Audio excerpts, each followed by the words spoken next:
세상엔 두 종류의 사람들이 있습니다. 보이는 것만 보는 사람이 있고, 보이지 않는 것도 바라볼 수 있는 사람이 있습니다. 여러분, 우리가 눈에 보이는 것만이 아니라 보이지 않는 것을 바라보는 사람이 되어야 합니다. 그러면 차원이 다르고 수준이 다른 삶을 살게 됩니다. 열왕기상 6장 말씀을 보면 엘리사가 있는 그 성을 아람 군대가 빼곡하게 포위를 했습니다. 그때 엘리사의 종이 너무나 두려워합니다. 너무 두려워서 떨고 있는 그때에 엘리사가 뭐라 말하죠? 우리와 함께하는 자들이 저들과 함께하는 자들보다 많다라고 하면서 엘리사의 종을 위해서 기도할 때 그의 눈이 열립니다. 그리고 바라보게 되는데 불말과 불병거가 엘리사를 빼곡하게 둘러진치고 있는 모습을 보게 됐습니다. 여러분, 보이는 것만이 아니라 보이지 않는 것을 바라보게 되면 우리의 삶의 수준이 달라지고 우리의 삶의 차원이 달라지는 것을 경험하게 됩니다. 그런 의미에서 우리가 반드시 보아야 할 것이 있는데요, 성령의 역사입니다. 여러분, 복음에는 세 가지 면이 있습니다. 하나님이신 예수님이 사람이 되신 것, 이건 정말 놀라운 복음이죠. 두 번째는 그 예수님이 내 죄값 치르기 위해서 십자가에 매달려 죽으신 것, 이건 정말 놀라운 복음이죠. 그래서 우리가 구원을 받지 않았습니까? 그리고 복음의 세 번째 면은 무엇입니까? 그 성령님이, 삼일체 하나님이신 성령님이 내 안에 오셔서 내주하시고 세상 끝날까지 일하시고 나와 함께 하신다라는 거예요. 여러분, 우리에게 이 눈을 바라보는 눈이 있어야 돼요. 성령의 역사를 바라보는 눈이 있어야 합니다. 여러분, 초대교회에 박해가 일어납니다. 스데반이 순교하고 박해가 일어나니까 초대교회 성도들이 쫙 흩어집니다. 유대까지, 사마리아까지 가게 됩니다. 빌립은 사마리아에 가서 복음을 전했습니다. 그때 놀라운 일이 일어납니다. 병자가 치유되고, 중풍병자가 치유되고, 안진뱅이가 일어나고, 귀신이 떠나가는 역사가 일어나요. 놀랍게 복음의 부흥의 역사가 일어나게 된 것이죠. 그러자 그 소식이 예루살렘까지 전해집니다. 베드로와 요한을 예루살렘 교회가 보냅니다. 소식이 사실인지를 확인하려고 했던 것이죠. 가보니까 소식이 사실이었어요. 거기에 놀라운 부흥이 일어나고 있습니다. 그때 베드로, 요한이 한 일이 뭐죠? 이 사마리아에 예수를 믿게 된 사람들이 성령 받기를 위해서 기도했습니다. 그들에게 성령 세례가 내리기를 위해서 기도했습니다. 왜냐하면 성령님은 사람의 존재와 사람의 인격을 바꾸는 것을 제자들이 체득했기 때문입니다. 예수를 믿는 이 제자들, 예수님 따라다니던 이 제자들이 오순절 마가의 다락방에서 성령 세례를 받고 놀라운 변화를 일으키지 않습니까? 그들의 존재가 달라져요. 서로 누가 높으냐 그렇게 시기하고 싸우던 그들이 사랑의 사람이 됩니다. 예수님 십자가에 매달려 돌아가실 때 자기도 죽을까 봐 두려워서 다 예수님 버려두고 도망치던 그들이 죽음을 두려워하지 않고 죽으면 죽으리라의 심정으로 예수님을 전하게 되지 않았습니까? 성령님이 사람의 존재도 인격도 다 바꾸어내는 것을 제자들은 스스로 알게 되었습니다. 그래서 사마리아에 예수를 믿게 된 그 사람들을 위해서 성령 받기를 위해서 기도했던 거예요. 저는 우리 하느님교회 성도들이 성령 세례 받기를 원합니다. 여기 있는 모든 분들이 성령 충만할 수 있기를 주의 이름으로 축원합니다. 여러분, 성령 세례가 뭐지요? 성령께 온전히 사로잡히는 거예요. 세례라는 말이 잠긴다라는 뜻입니다. 성령 세례라는 것은 성령께 내가 완전히 푹 잠기는 겁니다. 성령께 완전히 사로잡히는 것입니다. 그때 변화가 일어나요.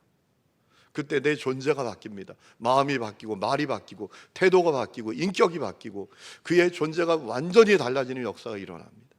우리는 교회 다니면서도 안 바뀌는 사람을 봅니다. 교회 다니면서도 은밀한 죄에 빠져 있고, 교회 다니면서도 세상 사람하고 똑같은 가치를 가지고 살고 있고, 교회 다니면서도 똑같은 성질머리, 교회 다니면서도 똑같은 세상 가치를 붙들고 있는 사람들을 봅니다. 왜 그렇죠? 그들이 물 세례는 받았지만 성령 세례는 받지 못했기 때문입니다. 여러분, 에베소 5장 8절에 말씀하셨어요. 술 취하지 말고 오직 성령의 충만함을 받으라. 오직이란 말을 우리가 기억해야 돼요. 오직 성령님이 우리의 인격과 우리의 전 존재를 바꾸어 내시니까 성령 세례, 성령 충만 받아야 된다라는 거죠. 그런데 우리가 성령 세례를 받아야 될 또 하나의 이유가 있습니다. 우리가 죽은 종교가 아니라 산 종교를 가지기 위함이에요. 여러분, 종교에도 죽은 종교가 있고 산 종교가 있습니다. 똑같이 신앙생활을 하는 것 같아도, 똑같이 교회 다녀도 죽은 종교를 갖고 있는 사람이 있고 산 종교를 갖고 있는 사람들이 있습니다. 그럼 죽은 종교는 뭡니까? 내가 신앙하는 대상과 교류가 없는 겁니다. 내가 신앙하는 대상과 관계를 갖지 못하는 거예요. 그것이 죽은 종교의 모습이에요. 그럼 산 종교는 뭡니까? 내가 신앙하는 대상과 관계를 갖습니다. 작용과 반작용의 역사를 경험합니다. 소통합니다. 교류합니다. 서로 반응하게 됩니다. 여러분, 이것이 산 종교 아니겠습니까? 하지만 죽은 종교는 그와 달라요. 그저 관념, 교리, 지식 덩어리에 불과합니다. 세상 철학, 사상, 윤리, 도덕, 긍정적인 사고 방식에 지나지 않아요. 여러분, 사람들이 그렇게 얘기하는 사람들이 있더라고요. 절에 가니까 마음이 편하다 하더라고. 여러분, 우리의 신앙생활은 그저 교회 오면 마음 편한 정도가 아닙니다. 절에 가도 마음 편하다고 하지 않습니까? 여러분, 산 종교는 달라요. 산 종교는 지금도 일하시는 성령님과 교제할 수 있어요. 교통할 수 있어요. 그분의 역사를 누릴 수 있습니다. 그분과 친밀한 관계를 가질 수 있습니다. 여러분, 그것이 산 종교입니다. 혹시 여러분들 가운데 지금 죽은 종교에 머물러 있는 분들이 계시지 않습니까? 여러분, 여러분에게 죽은 종교가 아니라 산 종교가 시작되기를 주의 이름으로 축원합니다. 그래서 우리가 성령 세례 받아야 되는 거죠. 오늘 우리가 베드로전서 읽었습니다. 여러분, 이 베드로전서는 고난받는 성도들 위로하고 격려하기 위해서 쓰여진 편지죠. 이 베드로전서를 수신하는 성도들의 상황이 어떤 상황인지 베드로전서 1장 1절에 확실히 알 수 있는 말씀이 있어요. 흩어진 나그네라는 표현이에요. 예수 믿는 것 때문에 흩어진 나그네가 됐습니다. 예수 믿는 것 때문에, 오직 예수님 버릴 수 없기 때문에 흩어진 나그네가 됐습니다. 로마 제국 내에서 기독교인은 박해받는 종교였습니다. 왜냐하면 그들이 로마 제국이 아니라 하나님 나라의 마음을 두고 사는 겁니다. 로마 제국의 법이 아니라 하나님 나라의 법을 따라 사는 겁니다. 로마 제국을 사랑하는 것이 아니라 하나님 나라를 사랑하는 거예요. 그래서 박해를 받습니다. 그렇기 때문에 그들이 흩어진 나그네가 되고 말았습니다. 여러분, 이것은 무엇을 의미합니까? 그들은 적어도 그들의 종교는 죽은 종교가 아니라 산 종교였다라는 겁니다. 여러분, 생각해 보세요. 누가 죽은 종교를 위해서 자기 직장을 잃어버려도 괜찮다고 여길 수 있습니까? 누가 죽은 종교를 위해서 삶의 터전을 빼앗기도 상관이 없다고 할 수 있겠습니까? 누가 죽은 종교를 위해서 그저 관념, 교리, 지식, 세상 윤리, 도덕에 불과한 종교를 위해서 고향을 떠나고 집을 빼앗기고 직장을 잃어도 상관없다고 여기겠습니까? 누가 죽은 종교를 위해서 흩어진 나그네가 될 수 있겠습니까? 죽은 종교를 갖고 있으면 절대로 그렇게 하지 못합니다. 죽은 종교를 가진 사람은 그저 세상에 한 발, 주님께 한 발 놓고 적당히 왔다 갔다 하면서 살아가요. 주를 위해서 고난받는 것, 박해받는 것, 우리 예수님 포기할 수 없어서 불이익을 당하는 것, 손해받는 것, 이거 상상할 수 없지요. 그래서 삶의 자리에서도 익명의 교인으로 살아가잖아요. 내가 예수 믿는 거 사람들이 알면 되지 않잖아요. 누가 죽은 종교를 위해서 나그네가 될 수 있겠습니까? 그러니까 이 베드로전서를 수신하는 사람들은 적어도 산 종교를 갖고 있었다라는 거예요. 그들은 살아있는 종교를 갖고 있었기 때문에 살아있는 희망을 갖고 있었어요. 베드로전서 1장 3절에 말합니다. 우리 주 예수 그리스도의 하나님 아버지께 찬양을 드립시다. 하나님께서는 그 크신 자비로 우리를 새로 태어나게 하셨습니다. 그리하여 그는 죽은 사람들 가운데에서 예수 그리스도가 부활하심으로 말미암아 우리로 하여금 산 소망을 갖게 해주셨으니 라고 했습니다. 여러분, 살아있는 희망을 갖게 되었어요. 살아있는 종교를 가진 사람은 살아있는 희망을 갖게 됩니다. 하나님의 나라를 위하여 살아있는 소망을 갖게 됩니다. 어떻습니까? 오늘 여러분, 하나님의 나라가 여러분들에게 살아있는 희망이십니까? 내가 예수 믿고 구원받아 오늘 하나님 나라에서 눈 뜰 수 있는 사람이 되었다라는 사실이 여러분의 마음을 뛰게 합니까? 여러분의 가슴을 벌렁거리게 만듭니까? 어느 교회에서 그랬대요. 목사님이, 여러분 천국을 믿으십니까? 그랬더니 아멘 그러더래요. 그럼 여러분 천국 가기를 원하십니까? 그랬더니 아멘 그러더래요. 그럼 오늘 당장 천국에 가기를 원하십니까? 그랬더니 노멘 그러더래요. 여러분, 우리가 하나님 나라에 대한 살아있는 희망을 갖고 있는 거 맞습니까? 그들은 살아있는 종교를 갖고 있었기 때문에 시련 속에서도 기뻐하고 주님을 사랑했어요. 베드로전서 1장 6절 이하에 말합니다. 여러분이 지금 잠시 동안 여러 가지 시련 속에서 어쩔 수 없이 슬픔을 당하게 되었다 하더라도 기뻐하십시오. 하나님께서는 여러분의 믿음을 단련하셔서 불로 단련하지만 결국 없어지고 많은 금보다 더 귀한 것이 되게 하시며 예수 그리스도께서 나타나실 때 여러분에게 칭찬과 영광과 존귀를 얻게 해주십니다. 여러분은 그리스도를 본 일이 없으면서도 사랑하며 지금 그를 보지 못하면서도 믿으며 말로 다 표현할 수 없는 즐거움과 영광을 누리면서 기뻐하고 있습니다. 고난받는데 예수님 때문에 집을 떠나고 고향도 잃고 직장도 잃었는데도 그들은 기뻐한답니다. 살아있는 신앙, 살아있는 종교를 가진 것이 틀림없는 거죠.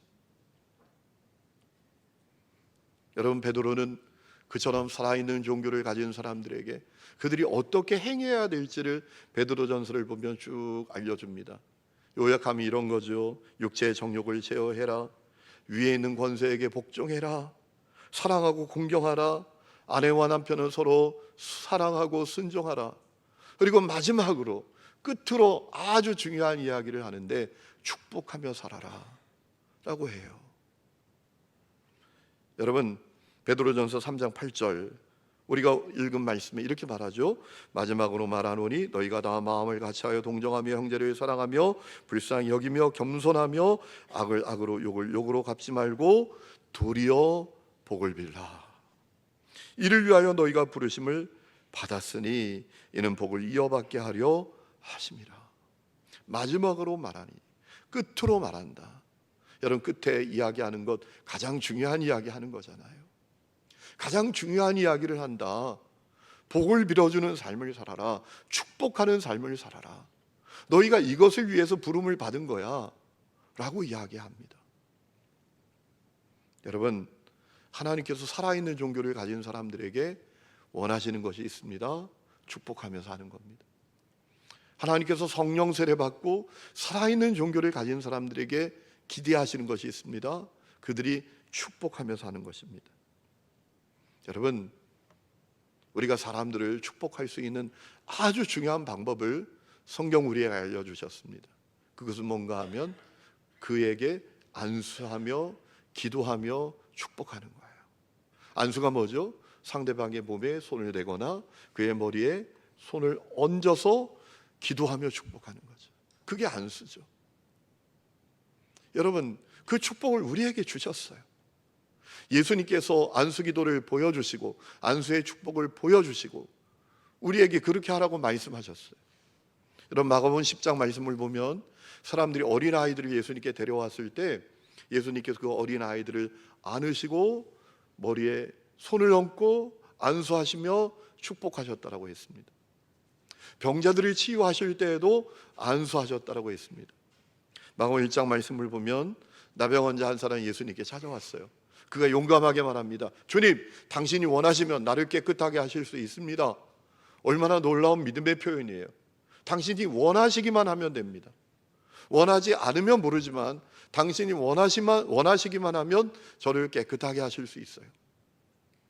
예수님께 너무나 놀라셨을 것 같아요. 감동받으셨을 것 같아요. 야, 대단한 믿음이다. 그래서 그의 몸에 손을 대시고 그 나병 환자의 몸에 손을 대시고 기도하셨어요. 그때 그의 병이 깨끗하게 나았어요. 여러분, 그래서 예수님의 제자들도 안수했습니다. 여러분 사도행전 8장에 보면 베드로와 요한이 사마리아에 내려가서 그들이 성령 받기를 위해서 간절히 기도하고 그들에게 안수할 때 그들에게 성령님이 임하시지 않습니까? 그래서 바울도 안수하며 축복했습니다. 바울이 로마로 압송되어 갈 때 멜리데 섬에 이르게 됐던 적이 있습니다. 거기 보블리오라는 사람이 있습니다. 그의 아버지가 심각한 이질과 열병으로 고통받고 있어요. 근데 바울이 그에게 안수할 때 그가 깨끗하게 낫게 되지 않았습니까? 여러분, 안수는 성직자의 전유물이 아닙니다. 안수는 목회자만 하는 게 아닙니다. 십자가 복음 믿고 구원받은 모든 사람들에게 하도록 주신 축복이에요. 여러분 마가복음 16장 말씀을 읽어보면 예수님께서 승천하시기 전에 마지막 하신 말씀이 있습니다. 너희는 온 천하에 다니며 만민에게 복음 전하라. 믿고 세례받는 사람 구원받을 것이다. 그렇지 않으면 정죄받을 것이다. 그리고 이어서 아주 중요한 말씀을 하시는데요, 그때 예수님을 믿는 사람들에게 어떤 일이 일어날지를 말씀해 주셨어요. 그것이 마가복음 16장 17절 18절 내용입니다. 이렇게 말씀하셨어요. 믿는 자들에게. 자 보세요, 목회자들이라고 하시지 않았습니다. 믿는 자들, 예수님을 나의 주 나의 그리스도로 믿는 자들에게 이런 표적이 따르리니 곧 그들이 내 이름으로 귀신을 쫓아내며 새 방언을 말하며 뱀을 집어 올리며 무슨 독을 마실지라도 해를 받지 아니하며 병든 사람에게 손을 얹은즉 나으리라. 이 말씀은 목회자에게 주신 말씀이 아니에요. 복음을 믿는 사람들에게 이 축복을 주셨어요. 그들이 병든 자에게 안수하면 그들이 나으리라. 여러분, 이 안수는 목회자의 전유물이 아닙니다. 십자가 복음 믿고 구원받은 모든 사람들, 믿는 모든 사람들에게 주신 놀라운 축복이에요. 저희 아이들이 어릴 때였어요. 제가 밤에 너무 아팠어요. 병원에 갈 수도 없는 상황이었습니다. 우리 아이들이 이렇게 돌아다니길래 제가 누워서 아빠 위에서 기도 좀 해줄래? 아빠 머리 안수하고 기도 좀 해줄래? 라고 했더니 두 아이가 서툰 기도로 제 머리에 손을 얹고 기도하기 시작했어요. 그리고 얼마 뒤에 그 통증이 싹 사라지는 거예요. 제가 전에 교회 사역할 때 최 집사님이란 분이 계셨는데, 여자 집사님이신데 이분이 딸이 셋이에요. 근데 남편이 겉돌아요. 왜? 아들 없다고. 정말 어리석은 남자죠. 여기 아들만 있는 분은 이해하고 들으세요. 제가 목회하다 보니까요, 집집마다 사고 치는 것은 다 아들이고 효도하는 건 다 딸들이더라고요. 그래서 저 발리에 가면 한국의 어머니란 단어가 장모님인 줄 안 되잖아요. 다 사이가 장모님 모시고 와서, 딸들이 어머니 모시고 와서 막 기분 나빠하는 분들도 계신 것 같아요. 이 어리석은 이 남편이, 아니 보석 같은 딸이 3명이나 있는데 아들 없다고 막 속상하고 겉돌고 가정을 등한시하고 살아가는 거예요. 한번 진방 갔더니 너무너무 힘들어하세요. 속상해하세요. 제가 그랬죠. 집사님, 나으면 되잖아요. 그랬더니 목사님, 제가 43살이에요. 아니 주님이 못하실 일이 어디 있겠냐. 집사님 기도하세요. 기도합시다 하고 제가 안수를 했어요. 하나님 주십시오. 아들을 주세요. 그리고 1년 뒤에 그 집사님이 아들 낳았어요. 그 남편이 교회 쳐다도 안 보던 남편인데요, 요람에 그 아들을 넣어서 들고 앞장서서 교회를 와요. 그리고 얼마 뒤에 백집사님이란 분이 계신데 새 가족으로 오셨어요. 새 가족 신방 갔더니 기도 제목에 아이를 원한다라는 거예요. 근데 문제는 병원에서 안 된대요. 결혼한 지 10년 됐는데 아이가 생기지 않아서 병원에 갔더니 당신은 안 된다고 그런다라는 거예요. 너무 힘들어 하더라고요. 제가 또 그랬죠. 왜 안 되겠느냐고. 주님이 하시면 되죠. 기도하라고 하고 기도합시다 하고 또 안수를 했잖아요. 1년 뒤에 아이를 낳았어요. 또 1년 뒤에 둘째를 낳았어요. 제가 한 게 아니죠. 제 능력이 아니죠. 주님이 말씀하셨어요. 믿는 자에게 이런 일들이 따르게 된다. 그래서 그 말씀을 따라 저는 안수했을 뿐이에요. 내가 믿는 자니까, 예수님 믿으니까. 여러분, 사람들은 오늘 죽은 종교가 아니라 산 종교를 원해요. 사람들은 죽은 종교에 식물이 났어요. 사람들은 죽은 신앙생활에 지쳤어요. 여러분, 우리는 산 종교로 나아가야 돼요. 우리가 안수하며 사람들을 축복하는 것은 산 종교를 경험할 수 있는 성경적인 놀라운 축복인 것을 믿으시기 바랍니다. 우리 예수님이 안수하셨고요, 우리에게 그 안수의 축복을 주셨어요. 우리가 사람들에게 손을 대며 기도할 때 우리의 경험과 지식과 능력과 이성을 뛰어넘은 하나님의 역사를 경험하게 될 것입니다. 병이 치유되고 평화가 임하고 능력이 임하고 성령이 임하고 죽고 싶은 마음이 살고 싶은 마음으로 바뀌고 용기가 임하고 복이 임하는 역사가 있게 될 것을 믿으시기 바랍니다. 주님 그렇게 약속하셨으니까 우리가 믿는 거죠. 그리고 그렇게 하는 거죠. 여러분, 교회는 주님의 몸이에요. 이 몸의 머리는 예수님이십니다. 우리는 그 몸의 지체들입니다. 이게 교회예요. 여러분, 우리 몸의 지체들이 어디 하나가 아프면 어떻게 하죠? 다른 지체가 쓰다듬어 주잖아요. 어루만져 주잖아요. 그럼 좋아지잖아요. 여러분, 주님은 우리의 교회가 그런 교회가 되기를 원하시는 거예요. 그저 교회가 딱딱한 조직이 되는 것이 아니라, 교회가 프로그램만 난무한 장소가 되는 것이 아니라, 교회가 그저 어떤 자기의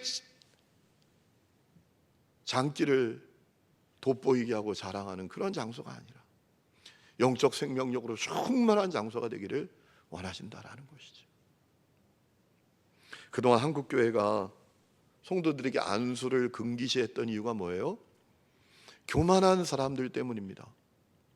영적으로 교만해서 막 이렇게 반응하는 거죠. 야, 우리 뭐 똑같이 안수하잖아. 뭐 목회자는 우리하고 뭐 다른 게 있어? 다 똑같지. 그러니까 목회자에게 가, 안수 받지 말고 나한테 받아. 막 이런 사람들 때문에. 또 어떤 사람들은 안수는 믿는 모든 사람들에게 주신 축복인데 마치 그것이 나만의 은사요, 나만의 능력이요, 나만의 것으로 막 주장하면서 사람들에게 이익을 취하는 그런 사람들. 여러분, 하나님은 살아계시고 성령님은 지금도 일하시기 때문에 내가 분명히 예수를 믿고 형제자매에게 안수하며 역사가 일어나게 되어 있어요. 그런데 자기가 용한 줄 알고 기도원 차리는 사람들 때문에, 다 그래서 기도원 차렸던 거예요. 내가 용한 줄 알고. 그래서 한국교회 안에 이 안수가 금기시 되는 분위기였어요. 여러분, 하나님 그거 원하시지 않는다고 저는 믿습니다. 왜? 믿는 자들에게 이런 일이 따른다라고 했잖아요. 병든 사람에게 손을 얹은 즉 나은다고 했잖아요. 여러분, 우리가 영적 질서를 따르는 것은 대단히 중요하죠. 히브리서 13장 17절에 너희를 인도하는 자들에게 순종하고 복종하라 라고 하셨어요. 우리가 믿음의 길을 걸으면서 영적 질서를 잘 따라야 합니다. 우리 마음이 교만해지는 것을 경계해야 합니다. 중요한 것은 그럼에도 불구하고 우리가 주님의 말씀을 따라 살아야 한다는 것. 성령님의 역사를 기대하고 안수하라. 그러면 주님이 일하신다 약속하셨으니까 우리가 그렇게 축복하는 삶을 살아가야 합니다. 그러기 위해서 몇 가지 우리가 주의해야 될 것이 있습니다. 첫 번째, 아무에게나 경솔히 안수하지 말아야 됩니다. 사랑의 관계 안에서 해야 합니다. 두 번째는 자신을 정결하게 해야 합니다. 여러분, 디모데전서 5장 말씀을 보면 바울이 디모데에게 경계를 시켰습니다. 먼저 너 자신을 지켜 정결하게 해라. 왜? 여러분, 깨끗하지 않은 그릇은 주님이 안 쓰십니다. 내가 쓰신다고 막 앞장서 봐야 그거 아무 의미 없습니다. 주님이 안 쓰십니다. 여러분 디모데후서 2장 20절에 이런 말씀이 있죠. 큰 집에는 금그릇과 은그릇만 있는 것이 아니라 나무그릇과 질그릇도 있어서 어떤 것은 귀하게 쓰이고 어떤 것은 천하게 쓰입니다. 그러므로 누구든지 이러한 것들로부터 자신을 깨끗하게 하면 그는 주인이 온갖 좋은 일에 요긴하게 쓰는 성별된 귀한 그릇이 될 것입니다 라고 했습니다. 우리가 우리 자신을 잘 지켜서 정결하게 해야 합니다. 여러분, 그렇지 않으면 우리가 축복의 도구가 아니라 저주의 도구가 될 수 있단 말이에요. 악한 영이 역사할 수 있어요, 우리가 깨끗하지 않으면. 여러분, 사도행전 19장 그 내용이 나오잖아요. 바울이 에베소에 가서 사역합니다. 바울을 통해서 얼마나 놀라운 주님의 권능이 드러났는지, 병든 사람에게 바울의 손수건 앞치마만 갖다 얹어도 치유되고 귀신들이 떠나갑니다. 그러니까 유대인 제사장 스게와의 그 제사장 7 아들이 바울 흉내를 냅니다. 그러다 어떻게 되죠? 그들에게 악신이 들립니다. 악한 영이 그들을 짓누릅니다. 몸에 상해를 입게 됩니다. 그래서 겁이 나서 도망치게 되었잖아요. 우리가 깨끗한 그릇 되어야 합니다. 이거 너무 중요합니다. 그리고 세 번째는 남성은 남성에게, 여성은 여성에게 안수해야 합니다. 마귀가 틈을 갖지 못하게 해야 합니다. 디모데전서 5장에 보면 나이가 많은 여자는 어머니처럼 대하고 젊은 여자는 자매에게처럼 대하라, 오로지 순결한 마음으로 대하라 라고 했습니다. 여러분, 마귀에게 틈을 주지 말아야 돼요. 그리고 네 번째는 우리 가족들, 자녀들에게는 수시로 해야 됩니다. 자주 해야 합니다. 아니, 매일 해야 합니다.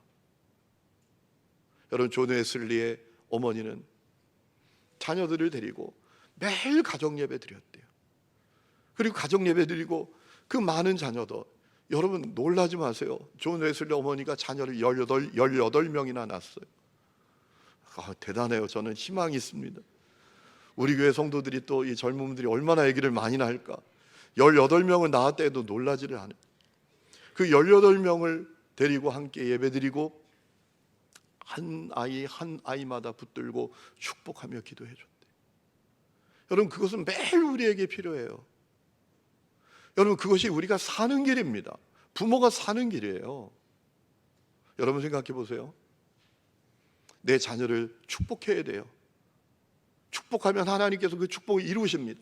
창세기 48장 보세요. 야곱이 자기 자녀들을 축복하지 않습니까? 안수하며 축복하지 않아요? 그 축복이 그대로 다 이루어졌다고요. 그렇다면 그 부모가 정결해야 되지 않겠습니까? 그러면 그 부모가 살지 않겠습니까? 부모가 자녀를 축복하기 위해서 자기 자신을 정결하게 하면, 여러분, 그것이 가정이 사는 길이 되고 부모가 사는 길이 되는 겁니다. 제가 아는 집사님 한 분이 눈물을 흘리면서 회개하는 고백을 들은 적이 있습니다. 교회에서 목사님이 자녀들을 축복하며 기도해라, 자녀들을 축복하며 안수하며 기도해라 그랬더니 이분이 어느 날 예고편도 없이 느닷없이 아이들 이리 와, 그리고 머리에 손을 얹고 기도했더니 애들이 키득키득 웃기 시작하는 거예요. 왜? 아이들 입장에선 이상한 상황이 벌어지는 거예요. 속상한 일 있으면 술 먹고 소리 지르고 물건 집어던지던 아버지가 갑자기 자기들을 모으라고 하더니 손을 얹고 기도한다 하니까 이건 진짜 이상한 상황이 벌어진 거예요. 애들이 막 웃기 시작해서 기도를 다 하지 못했다요. 내가 이런 부끄러운 아버지였다니, 내 아이들에게 나는 그런 아버지에 불과했다니. 그가 눈물을 흘리면서 회개하는 고백을 들은 적이 있어요. 여러분, 내 자녀를 축복하며 안수하기 위해서 부모가 자기를 정결하게 하면, 아버지가 자기를 정결하게 하고 어머니가 자기를 정결하게 하면 그 일로 말미암아 부모가 살지 않겠습니까? 그리고 가정이 살아나지 않겠습니까? 오늘 여러분 자녀들에게 여러분이 가진 신앙은 뭡니까? 여러분이 가진 신앙은 여러분 자녀들에게 죽은 종교입니까? 산 종교입니까?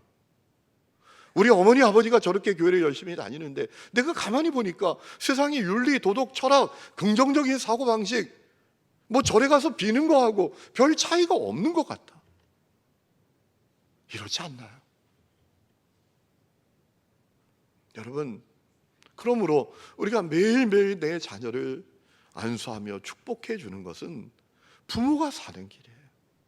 가정이 사는 길입니다. 이것이 없으니 가정이 무너지는 거예요. 이것이 없으니 가정이 예수님이 주인 되시지 않는 거예요. 교회에서는 대단한 종교인들로 활동하는 것 같으나 가정에 가보면 아닐 거예요. 불신자와 다름없는 아버지, 어머니가 되는 거예요. 그러니 그런 예수를 자녀가 왜 믿고 싶습니까? 어릴 때는 용돈 받고 학비 받기 위해서 다녀주지만 자기들이 힘을 갖게 되면 독립선언하는 거예요. 독립선언, 안 다녀, 이제 나는 안 다녀. 내가 용돈 때문에 다녔고 학비 때문에 다녔지만 이제는 아니야. 거기 아무것도 없는 것 같아. 이러는 것 아니겠습니까? 그러니 우리의 자녀들이 지금 세상에서 다 방황하고 있는 거지. 우리가 자녀들에게 안수하며 축복하며 기도하는 것은 사실 그들에게 축복이기도 하지만 부모인 우리가 사는 길이에요. 저는 안수를 통해서 하나님의 은혜를 받았잖아요. 제가 중학교 3학년 때 교회에서 부흥회가 열렸는데 선생님이 오라는데 뭐 그게 가집니까? 근데 마지막 날까지 오라고 그래가지고 마지막 날 간 거 아니에요. 그것도 다 끝나는 시간에 저 2층 구석에 올라가서 이렇게 앉아 있었죠. 빨리 끝내라, 눈도장 찍고 이제 간다 그러고 있는데, 아니 말씀을 전하시던 목사님이 충격적인 얘기를 하시는 거예요. 오늘 마지막 날이니까 온 분들 다 안수기도 해준다는 거예요. 그럼 이게 언제 끝나요? 앞에부터 시작을 하면 저 2층 끝까지 언제나 오시겠어요. 와, 죽었다 하고 이렇게 앉아 있었죠. 졸기도 하고 가끔 졸음에서 깨면 기도도 하고 그러고 앉아 있는데 갑자기 누가 손을 딱 제 머리에 얹는데 불이 확 들어오는 거예요. 이건 뭐 몇만 볼트인지 상상할 수도 없는 불이 확 들어와요. 그리고 제가 눈물을 흘리면서 죄를 회개하기 시작하는데요. 지금 생각해 봐도 그래요. 아니 중학교 3학년짜리가 뭐 그렇게 회개할 게 많겠어요. 그런데 그 땅바닥에 떼굴떼굴 구르면서 제가 기도했대요. 제 친구가 옆에 있다가 얘 이상해, 그래서 그냥 가버렸대요. 그리고 제가 예수님 만났잖아요. 거듭나게 됐잖아요. 주님 위해 살고 싶고요, 주님 전하고 싶고요, 죄 짓기 싫어지더라고요. 저는 쳐다보기도 싫더라고요. 욕하고도 싶지 않더라고요. 그전에 욕도 잘했죠. 저는 안수를 통해서 하나님의 은혜를 경험했어요. 사랑하는 성도 여러분, 우리가 죽은 종교가 아니라 산 종교를 가져야 합니다. 주님께서 성령 세례 받은 사람들, 산 종교를 가진 사람들이 놀라운 삶을 살도록 약속하셨어요. 안수하며 축복하라는 거예요. 복을 빌어주라는 거예요. 그러면 하나님이 그 기도대로 그 축복대로 이루신다고 말씀하셨어요. 저는 우리 하나님교회 성도들이 이 축복을 누리는 분들이 되시기를 축원합니다.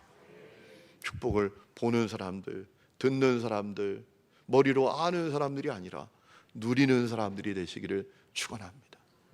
그 역사가 여러분 모두에게 경험되어지는 역사가 이제 시작되기를 주의 이름으로 축원합니다. 우리 이 시간에 찬양 부르고 기도할 텐데요. 우리 예수로 나의 구주 삼고 우리 이 찬양을 부르는데 우리 찬송가에 있는 찬양하고 조금 다른 찬양, 약간 편곡이 된 건데요. 조금 빠르게 우리 찬양을 불러보겠습니다. 예수로 나의 구주 삼고 찬양합니다. 박수하면서 부르겠습니다.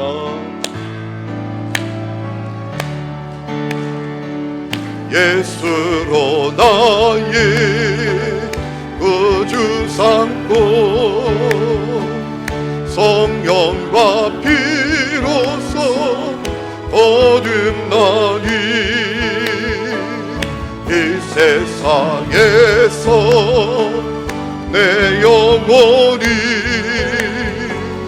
하늘의 영광 누리도다. 이것이 나의 간증이요 이것이 나의 찬송일세 나 사는 동안 끊임없이 구주를 찬송하리로다 온전히 주께 맡긴 내 영 사랑의 음성을 듣는 중에 천사들 왕들 아는 것과 하늘의 영광 오리로다 아멘 이것이 나의 간증이요 이것이 나의 찬송일세 나 사는 동안 끊임없이 구주를 찬송하리로다 주 안에 기쁨 그림으로 마음의 풍랑이 잔잔하니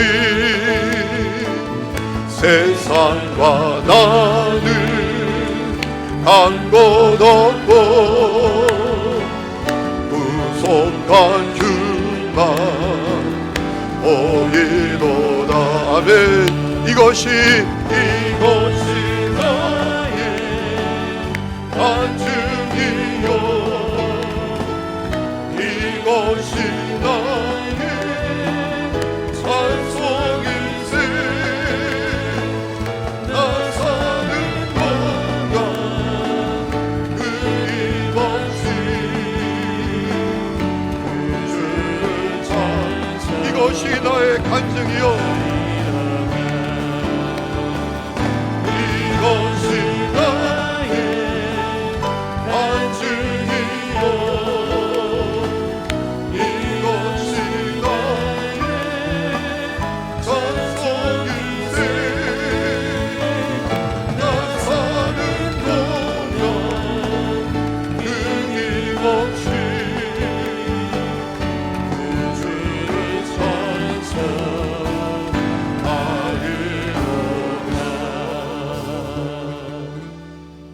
하나님 아버지 우리가 죽은 종교에 머물러 있어 한평생 세월을 보내는 사람이 아니라 산 종교로 옮겨가는 은혜를 허락하여 주시옵소서 여기 있는 모든 성도들이 성령 충만하게 하여 주옵소서 살아있는 신앙의 사람들이 되게 하여 주옵소서 살아있는 믿음을 가진 사람들 살아있는 종교를 가진 사람들에게 축복하며 살라고 하셨습니다 안수하며 축복할 때 하나님 그 축복을 책임지시겠다고 하셨습니다 주여 우리가 그 축복의 통로 축복의 도구가 되게 하여 주시옵소서 하나님 아버지 형제자매들 사랑하는 순원들 또 나의 사랑하는 가족들 특별히 자녀들 축복하며 손을 대어 안수하며 기도할 때에 하나님 아버지 그 기도가 하나님 능력이고 하나님 아버지 역사는 힘이 되고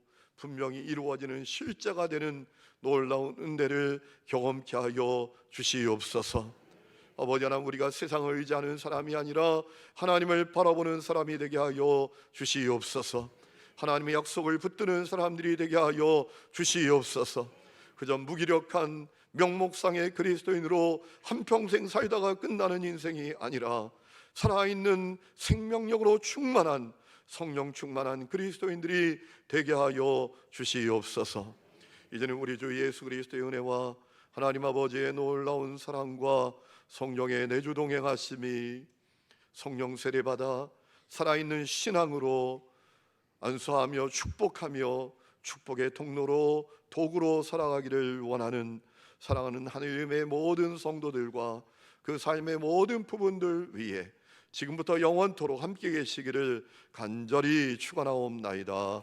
아멘.